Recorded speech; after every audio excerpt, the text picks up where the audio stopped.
The moment you stop explaining yourself, the moment you stop reacting, the moment you stop fixing their emotions, something inside the narcissist fractures, and what emerges isn't strength, it's panic. Because when the empath stops playing along, the narcissist doesn't move on. They unravel, and today we're talking about who they actually become when the mask no longer works. If this resonates, if you've lived this shift, pause for a second. Like this video, subscribe, and stay here. Because understanding this dynamic isn't about diagnosing them. It's about protecting you and never stepping back into a role that cost you your peace. When we say the empath's compliance is the narcissist's stabilizer, we're talking about an invisible role that was never agreed to but was absolutely relied upon. The empath doesn't just participate in the relationship, they regulate it.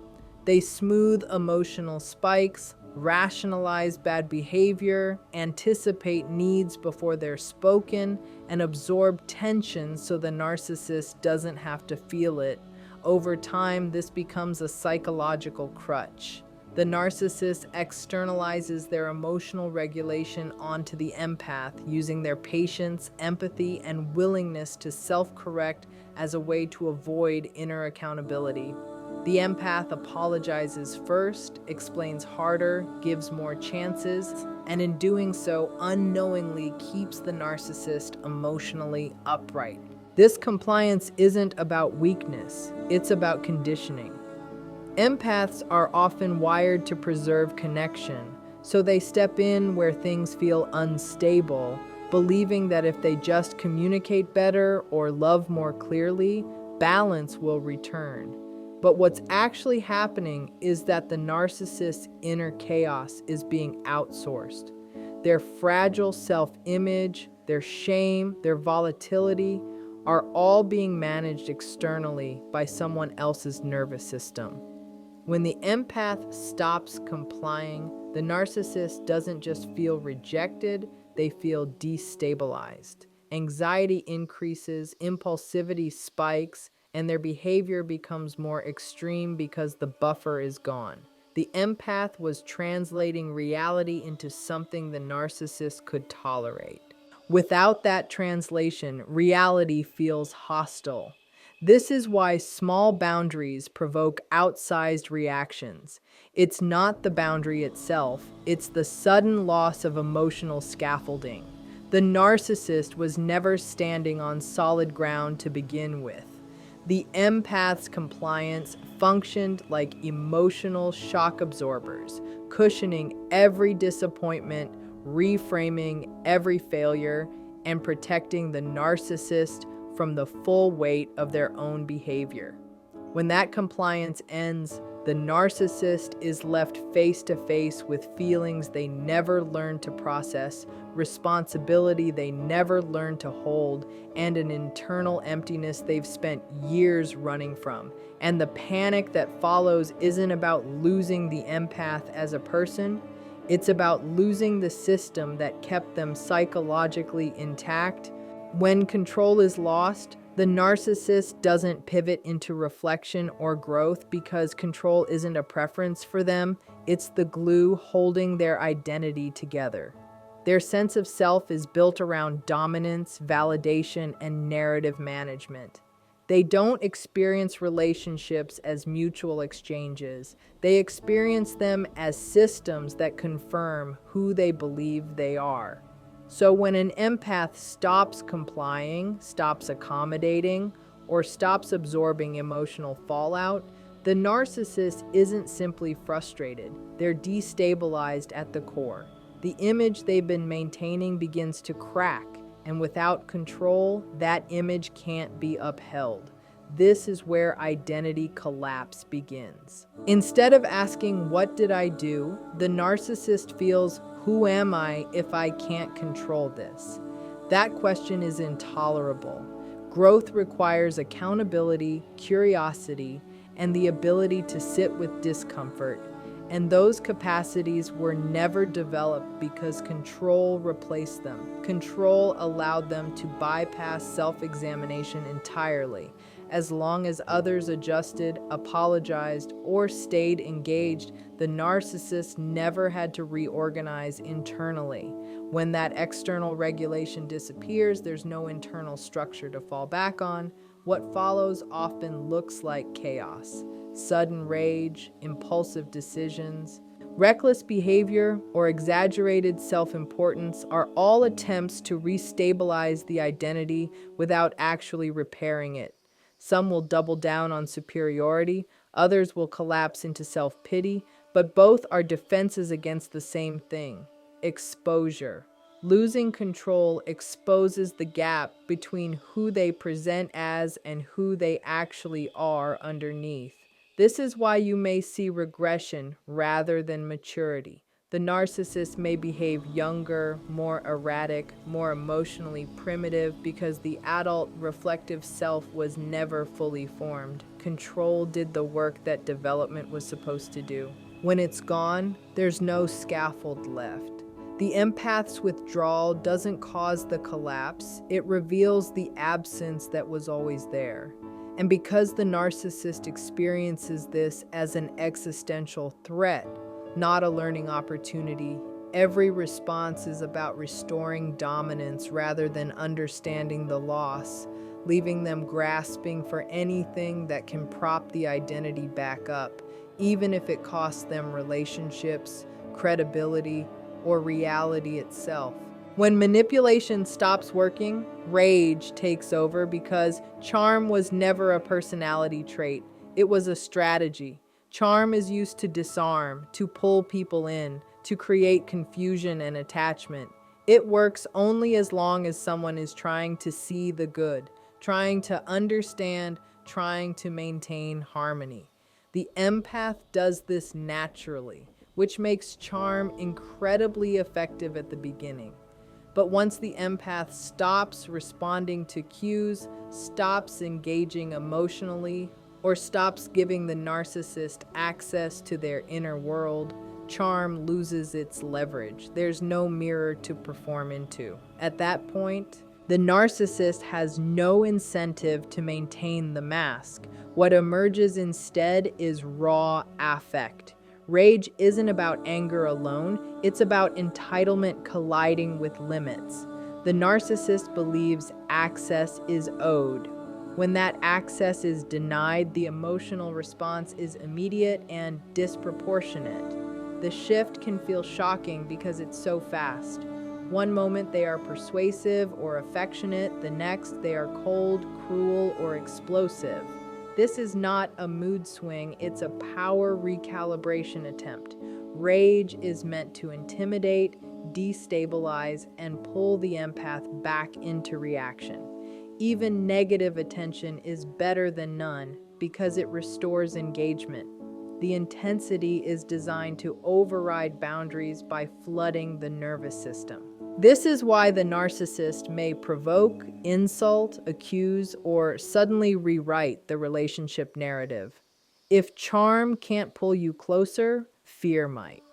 What's important to understand is that this rage isn't evidence of passion or pain in the way it might look on the surface. It's a loss response. The narcissist is reacting to the collapse of influence. Their internal state becomes unbearable when they can't shape how they are perceived or how others behave.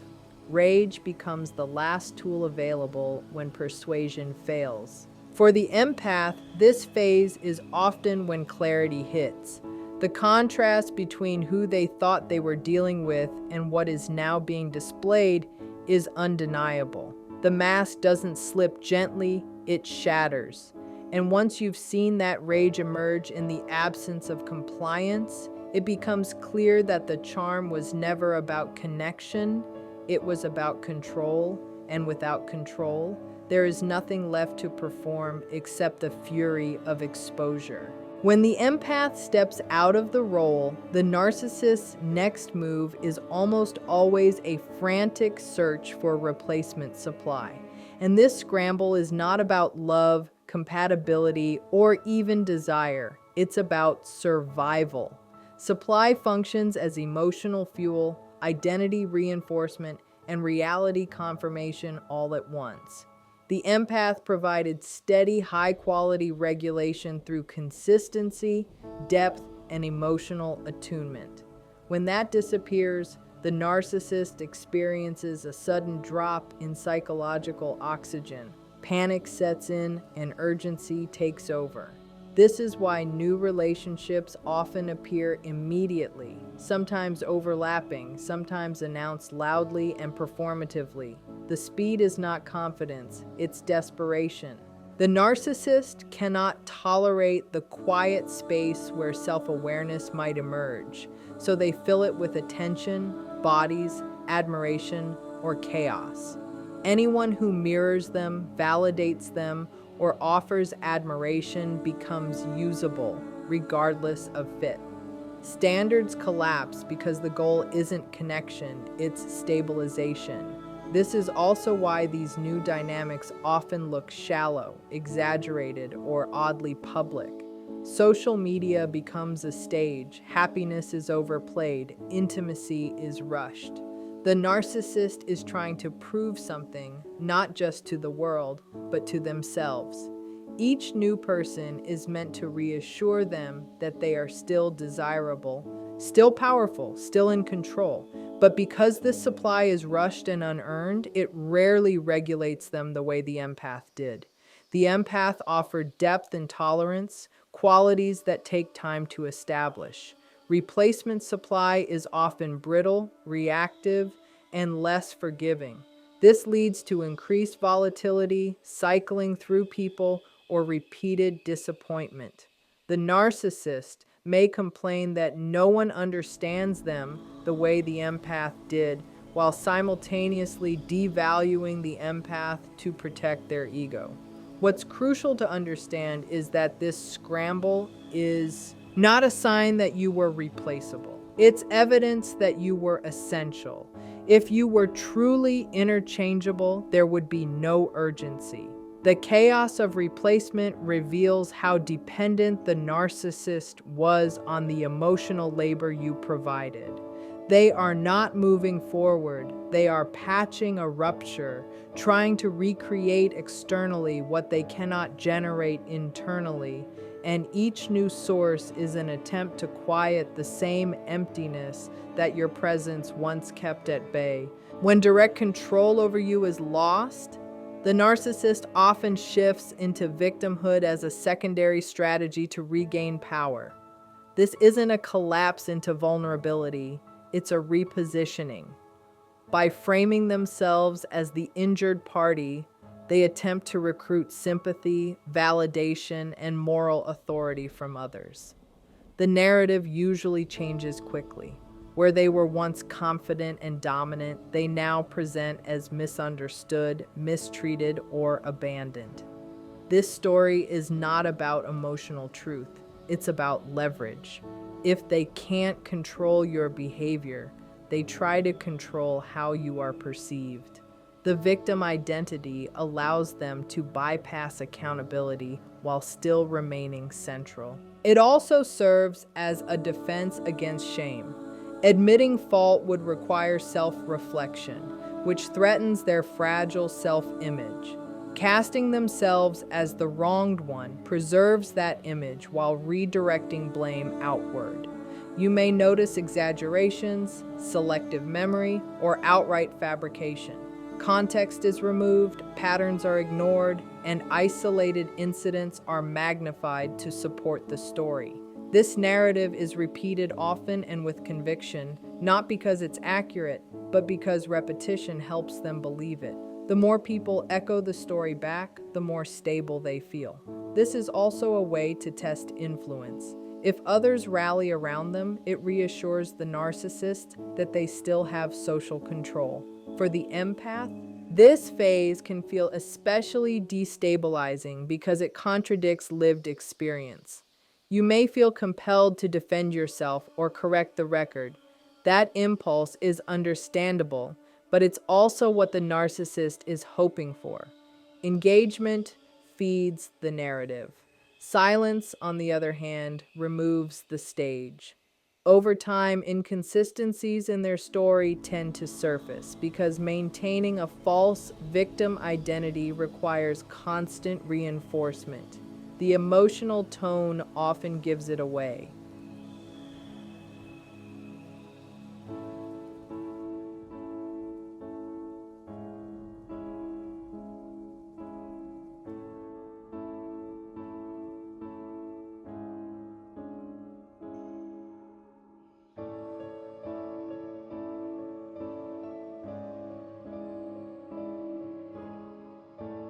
When the narcissist senses that control is slipping and direct influence over the empath is no longer possible, smear campaigns often become louder, more reckless, and increasingly chaotic. This tactic is not just about damaging the empath's reputation, it's about rebuilding the narcissist's crumbling sense of authority. The narcissist relies heavily on controlling perception because perception shapes their identity. If they can convince others that the empath was unstable, cruel, or ungrateful, it protects them from scrutiny and preserves their image as the misunderstood or superior party. Early in relationships, narcissists are often very calculated with how they present information, carefully curating stories to appear reasonable and composed. But when the empath stops participating, that calculation begins to unravel. The urgency to regain control makes their messaging inconsistent, exaggerated, and emotionally charged. They may spread contradictory stories, recruit mutual connections, or attempt to isolate the empath socially by planting doubt about their character. This is driven by panic rather than strategy. The narcissist is trying to outrun exposure, and speed replaces precision.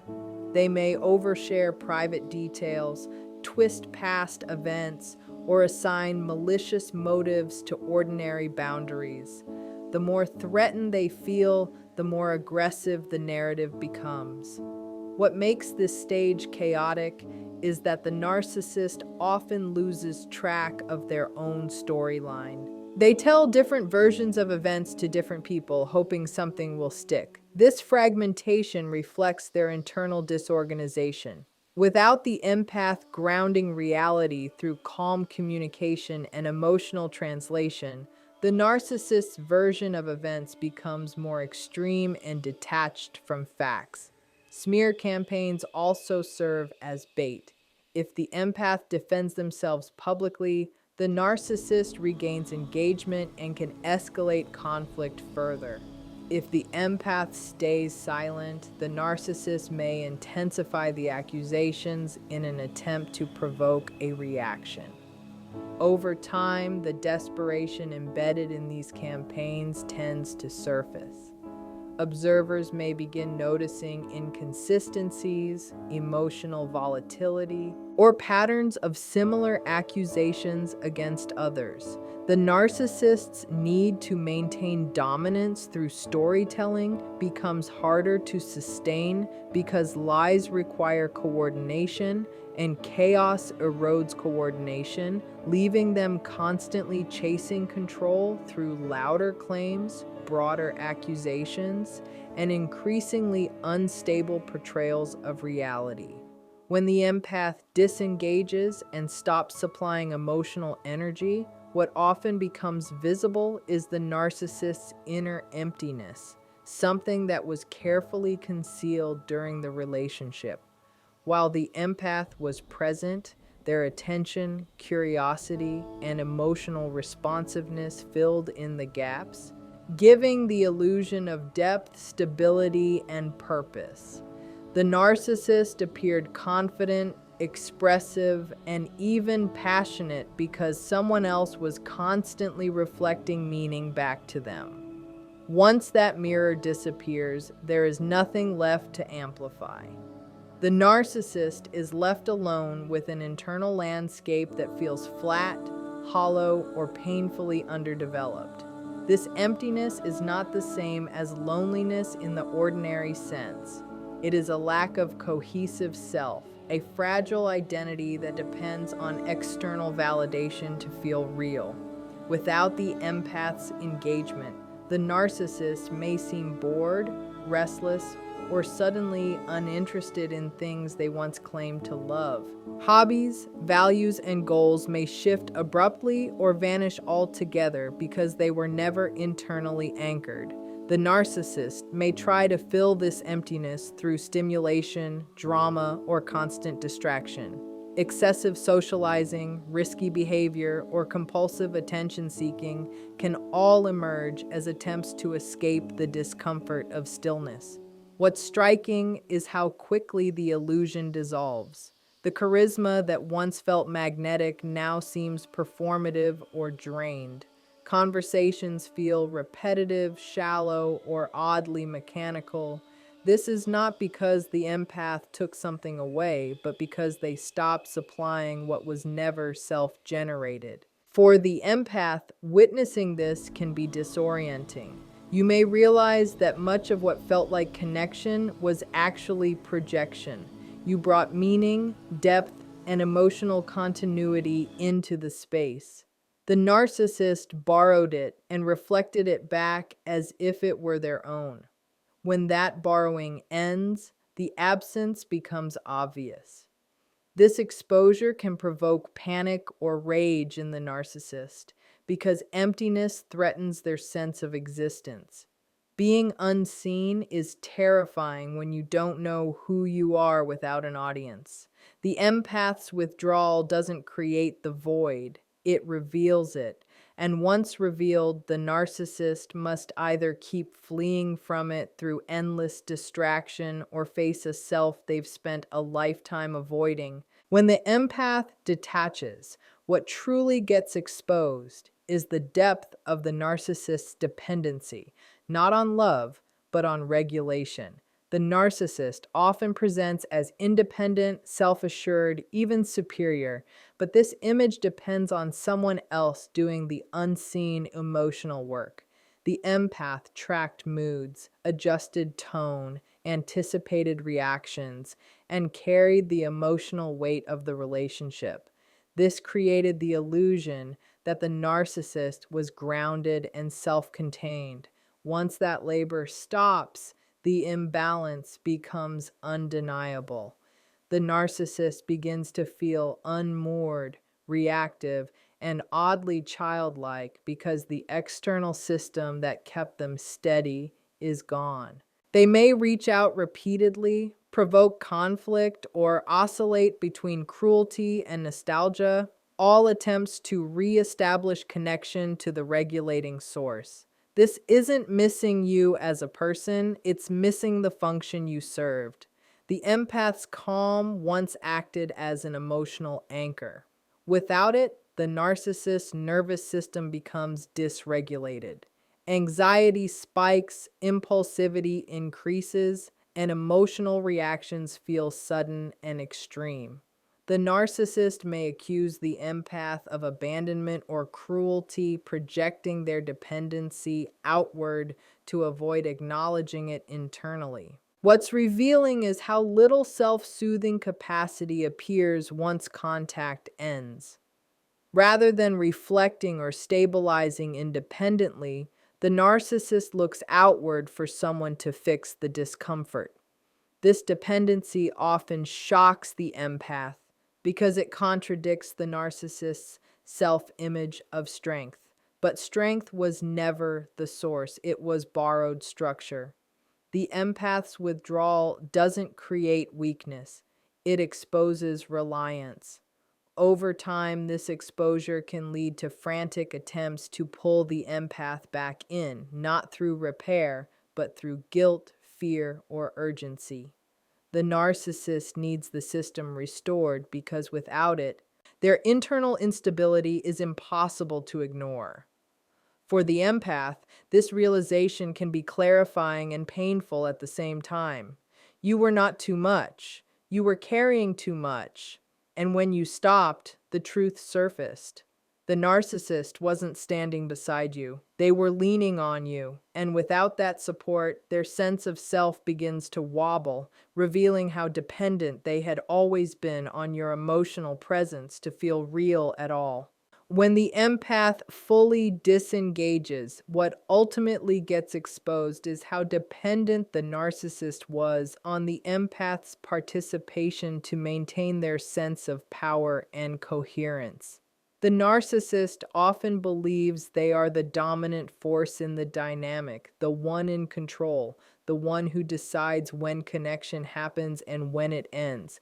But this belief only holds as long as the empath continues to respond, explain, reassure, and stay emotionally available. The moment the empath stops playing along, the illusion of dominance collapses. The narcissist is left without leverage, without feedback, and without a reliable way to influence outcomes. This is deeply destabilizing because their identity was never self-sustaining. It was relational and extractive. The empath's attention gave shape to their importance, and their reactions confirmed relevance. When those reactions disappear, the narcissist experiences a kind of psychological free fall. They may escalate contact attempts, cycle between affection and hostility, or suddenly present crises to pull the empath back into engagement. These behaviors are not about reconciliation, they are about reestablishing dependency. The narcissist needs proof that they still matter, that they can still provoke a response. Silence becomes unbearable because it reflects powerlessness. What makes this stage especially revealing is how little agency the narcissist actually has without participation from the empath. Their strategies rely on access. Without it, they become repetitive, predictable, and increasingly transparent. Meanwhile, the empath's detachment creates clarity. Without constant emotional demand, the empath begins to see the dynamic as it truly was, one-sided and draining. The narcissist senses this shift and often reacts with urgency or contempt because indifference threatens their core need to feel significant. The empath's withdrawal doesn't punish the narcissist, it removes the audience. And without an audience, the performance collapses. This is why detachment feels so final to the narcissist.